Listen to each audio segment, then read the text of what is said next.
On October 5th, 2017, my daughter Christina Ramirez went missing.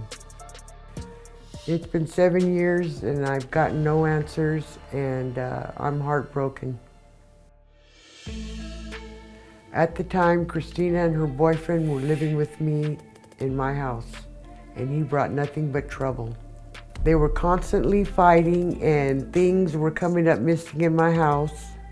When I found his drugs, I told Christina about it and I told her I want him out of my house.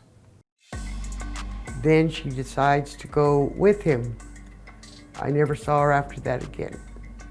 The last thing she said to me was, "I'll be back, Mom." And she never came home.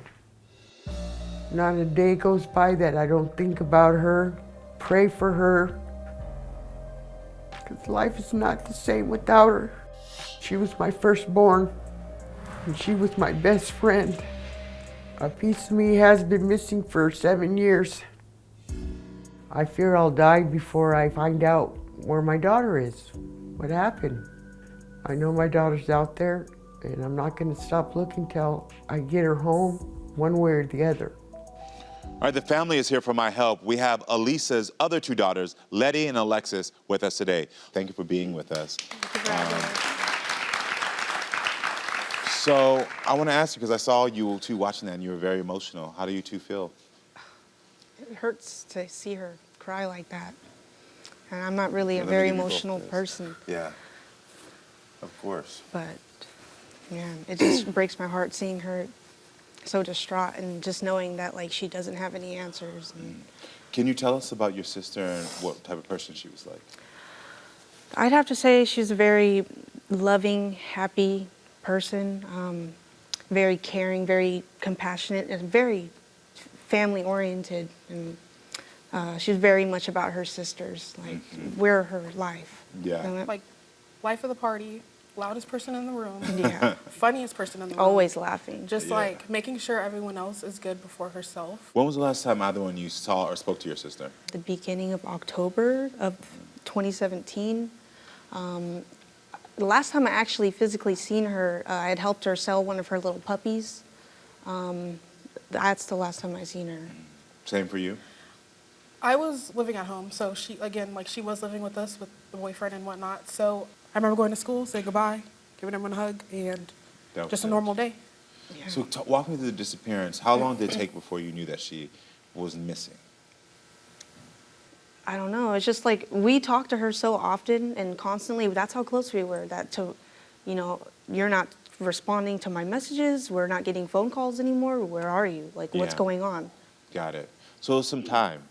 But you all did realize that the behavior was different immediately. Absolutely. Got it. Letty, did you reach out to her on social media? A lot, constantly, over and over and over. I'd call her. I would send her messages over and over. At the time, I was pregnant with my first child, so we're anticipating a baby shower, setting up things for that, and, you know, just kind of like talking about, like, what do you think the baby's gender is going to be, you know? Like, she was excited for this. Yeah, got it. And how has your sister's disappearance affected your family? We're not even really like a unit like we used to be. She held our family together like glue. Really, she did. Yeah. So when you say not a unit, do you mean the communication is lacking now? You're not spending time together? What is it? It's distant. I mean, our other siblings kind of have drifted, or sibling, I must say, has kind of drifted off, and holidays aren't the same. And, you know, when my mom wasn't there, she was always there. Yeah. And Yeah, emphasis on her being like the second parent.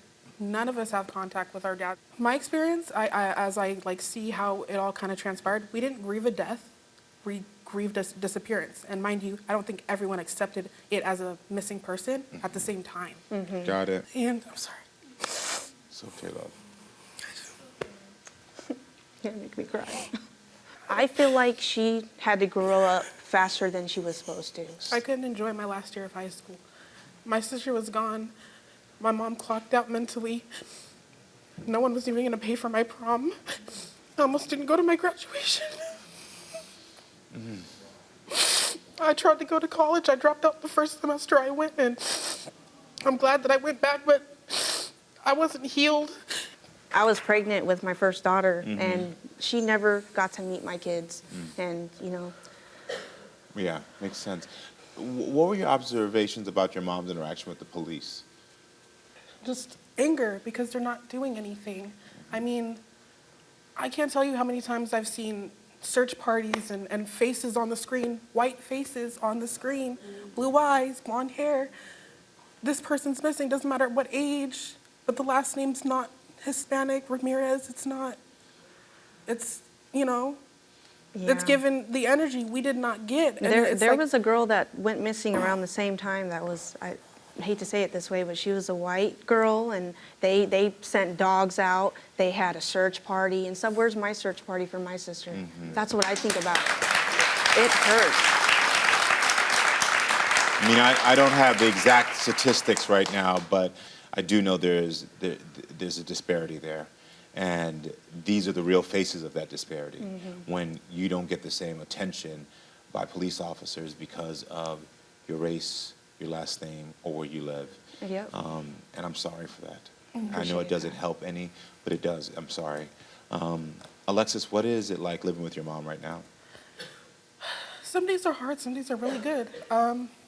Like, I love my mom to death. That's the only parent I have. It's the only family we have. Like I said, it's my mom and my sisters. That's it. I think I hold a lot in when we get into it or whatever, just because I'm afraid of losing my mom. So if we do have an argument or whatever, I feel like I can't really express myself to the fullest because I have to think about my mom's health. It feels like even when I set a boundary, which is what it is, it's turned into something that's like a weapon. And it's not, I'm not trying to weaponize anything. Yeah. I'm just trying to express myself. And I'm scared to do that because, like I said, you know how she said in her video, she doesn't know how long she has, and she probably will never get that answer. I don't know how long I have with her. Because both of you feel like your relationship with your mother has suffered? Yeah. Yeah, For got sure. it. So today you want to get that communication back. You want to get that relation back. Right. Okay, we can figure out how to get that first step. Well, I think it's time to hear from your mom's side of the story. So everyone, please welcome Alisa to the show. Thank you for being here. She looks so good. Nice to meet you, Alisa. I love you. I watch you every day. Oh, thank you. I love you too. Thank you for being here. So, how do you feel about what was said? It's all true. I agree. You know, it's been hard, and it's been hard on them, and sometimes I feel like it's just me, but it's them too. They're suffering. We all are. Yeah. Christina kept us together. She helped me raise them too. She was my best friend. Yeah. I'm going to ask you, what do you miss about your mom then? I mean, I just have to say maybe just like her looking forward to things Yeah. and just her being excited for things. I just feel like she doesn't really have like anything that she's passionate about anymore or interested in anymore. Yeah. That's true. It's just kind of like, I'm not gonna lie, my mom just kind of just be on her bed watching TikToks and stuff and Yeah. watching her phone. And I'm just like, when my sister was here, we did things together. We went out, we did things, and we were, you know. Did you know your daughters felt this way about you losing interest? Yeah. Yeah.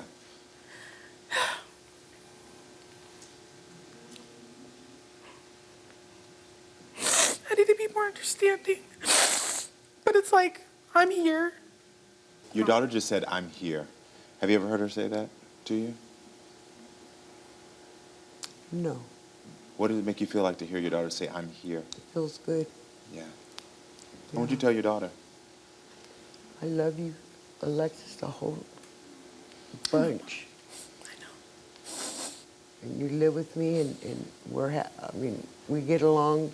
We take care of each other. We take care of each other, me and We her. bumping heads though. Like I said, as Yeah, we upset as I bump heads. can feel about her being kind of like mentally checked out, all I can do is think, I know why.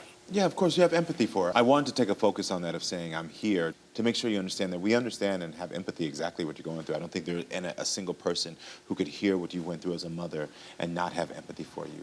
Yeah. Yeah. Can you ask me something? Yeah, of course you can.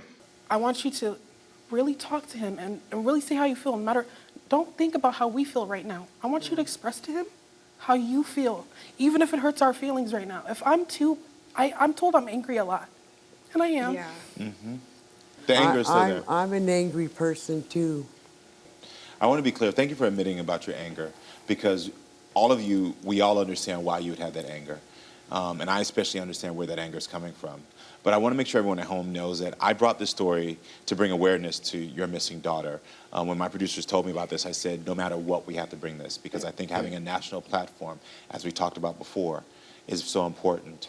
But also, I brought you here because I want you to take the first steps in the grieving process of your missing sister. And you're all in this process together. And did you all realize that? Because it sounds like I don't think you all realize that you're in this process together. Yes. Because sometimes it feels like it's fighting isolating. in right? our own personal way, alone, but we are together, and I think we do lose sight of that sometimes. I think I'm the one, I'm sorry, but who has the most, like, of a better relationship with myself. Yeah. Like, I mean, I watch you. It's volumes. I listen Appreciate to it. every single thing you say. Thank you. I wouldn't have wrote this show if I genuinely didn't feel like I would be seen and heard. I don't watch TV and feel like I'm watching a real person like I watch you. Oh, thank you. I Like, you're appreciate a that. real person.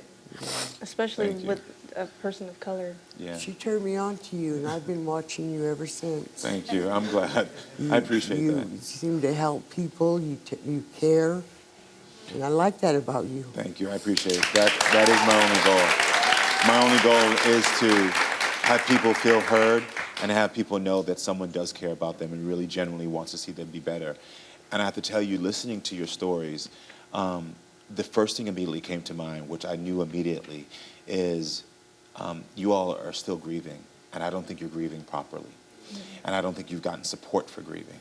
Have any of you gotten actual support for grieving? No, it just Not feels really. like some. I started going to church, though. And I believe in going to church, but I also believe in addition to that, grief counseling is something that's so important. I've thought of that. So what I want to do is I want to, first of all, set you all up with grief counseling. And the that's reason great. this is important for you all to go together, not separately, is because one of you said, I can't remember, you're each at a different stage of grieving. But one thing that's underlying is that you're all still angry and all still lost.